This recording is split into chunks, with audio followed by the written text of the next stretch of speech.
Graines de reporters scientifiques.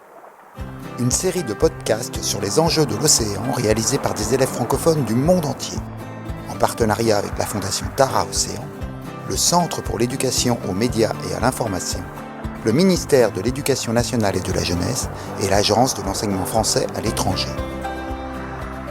Les voix du peuple de l'océan. Un podcast réalisé par la classe de 3e E du collège Olympe de Gouges. Comment l'acidification des océans peut-elle conduire à la disparition des récifs coralliens ? Qui aurait pu prédire ? Ces mots ont longtemps servi à expliquer l'inexplicable. Pourtant, certains avaient prévenu, les scientifiques, l'océan et ceux qui le peuplent.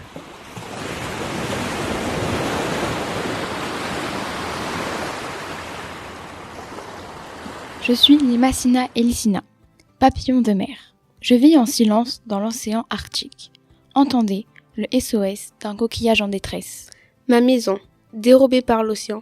Vulnérable je deviens, lasse de battre des ailes, toujours plus. Aujourd'hui, c'est le SOS d'un coquillage en détresse. Mes conditions de vie sont impactées par l'acidification des océans.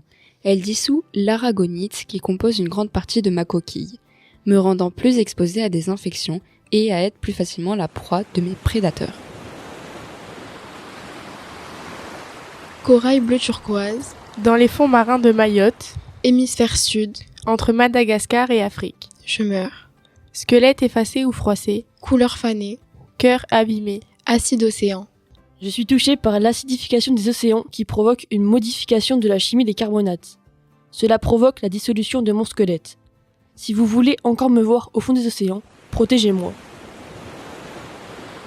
Je suis un poisson cool. Je me cache dans les tentacules d'une anémone de mer, l'anémone Antamaya quadricolore. C'est pour moi plus qu'une maison, presque une amie. Mais l'océan me menace. Je ne me sens plus chez moi. Avant, nous nous entendions bien.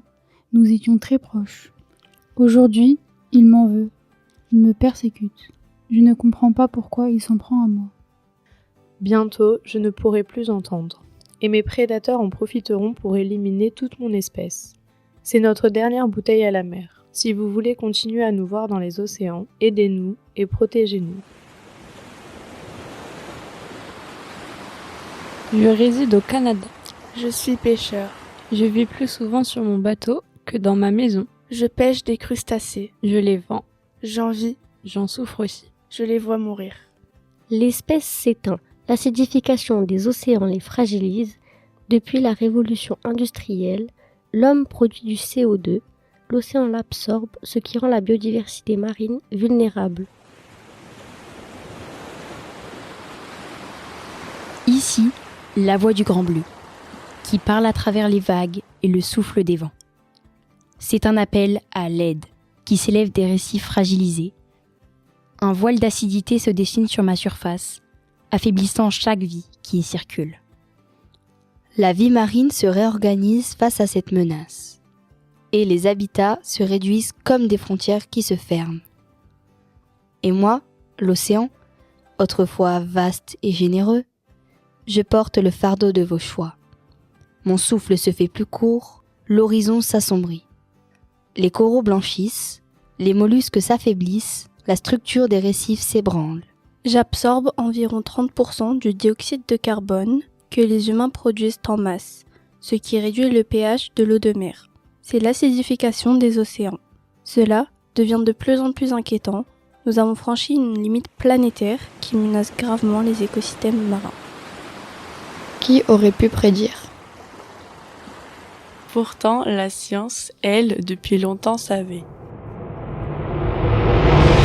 Je suis Émilie Dacier, je suis ingénieure de recherche CNRS au laboratoire EPOC sur le campus de Bordeaux. Donc l'acidification, c'est la diminution progressive du pH de l'eau de mer, rendant donc les océans plus acides. C'est principalement causé par l'absorption du dioxyde de carbone, donc du CO2 atmosphérique, qui lui est émis par nos activités humaines. Plus l'océan va devenir acide, moins donc les organismes qui ont besoin de carbonate de calcium, qui vont calcifier, auront du mal à calcifier, auront du mal à grandir et potentiellement auront une perte donc des récifs coralliens. Un quart des espèces marines dépendent des récifs coralliens Donc si on n'a plus de récifs coralliens sur Terre, un quart des espèces que l'on connaît actuellement vont disparaître. Ce podcast est notre ultime bouteille à la mer. À vous, peuple de la Terre. Il reste une lueur d'espoir, fragile mais vivante, si vous acceptez de changer vos habitudes. Consommez moins, rejetez moins de CO2 et surtout, renouez avec la nature qui vous porte. Ouvrez les yeux, tendez l'oreille. Et aidez-nous à ne pas disparaître. C'était Graines de reporter scientifique, une enquête sur les enjeux de l'océan. Retrouvez tous les podcasts audio et vidéo sur la plateforme lesdessous de l'océan.fondationtaraocéan.org.